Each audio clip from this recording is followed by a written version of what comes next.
આંતરજાલીય સુરક્ષાનું શિક્ષણ આપવા અભિનેતા અક્ષય કુમારની હિમાયત। મુંબઈ ખાતે આયોજિત વિજાણુ જાગૃતિ માસ 2025ના ઉદ્ઘાટન સમારોહમાં પ્રસિદ્ધ અભિનેતા અક્ષય કુમારે સમાજમાં વધી રહેલી આંતરજાલીય અપરાધો અંગે ગંભીર ચિંતા વ્યક્ત કરી હતી।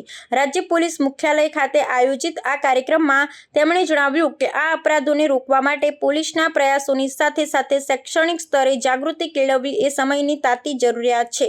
પોતાના વક્તવ્યમાં અક્ષય કુમારે શાળાઓમાં આંતરજાલીય અપરાધો અને સુરક્ષા અંગેનો એક વિષય દાખલા પર ભાર મૂક્યો હતો।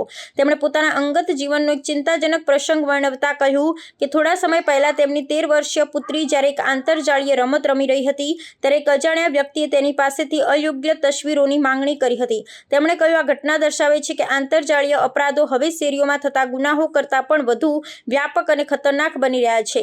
આ ગંભીર મુદ્દાના નિરાકરણ માટે અક્ષય કુમારે મહારાષ્ટ્રના મુખ્યમંત્રીને રાજ્યની શાળાઓમાં ધોરણ 7 થી 10ના વિદ્યાર્થીઓ માટે દર અઠવાડિયે વિજાણુ સુરક્ષા તાસ સાયબર પીરિયડ શરૂ કરવા માટે વિનંતી કરી હતી। તેમણે કહ્યું કે આ પ્રકારના શિક્ષણથી બાળકો આંતરજાળના જોખમને સમજી શકશે અને પોતાની સુરક્ષા જાતે કરી શકશે। આ કાર્યક્રમમાં મુખ્યમંત્રી દેવેન્દ્ર ફડણવીસ અને અભિનેત્રી રાની મુખર્જી પણ ઉપસ્થિત રહ્યા હતા।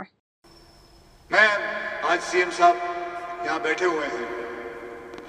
देखिए, बहुत सारे सबने लोगों ने कहा कि हम पुलिस को क्या करना चाहिए, हमें क्या करना चाहिए।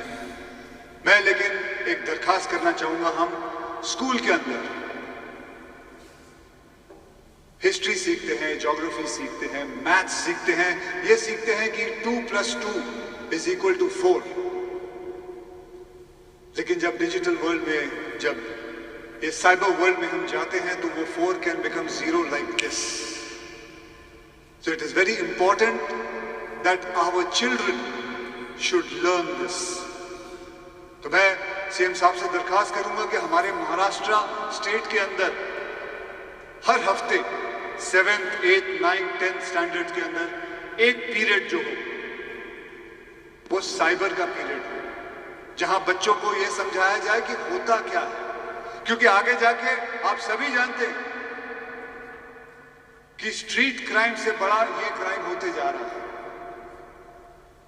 इस क्राइम को रोकना बहुत जरूरी है। So this is a small little thing which I had in mind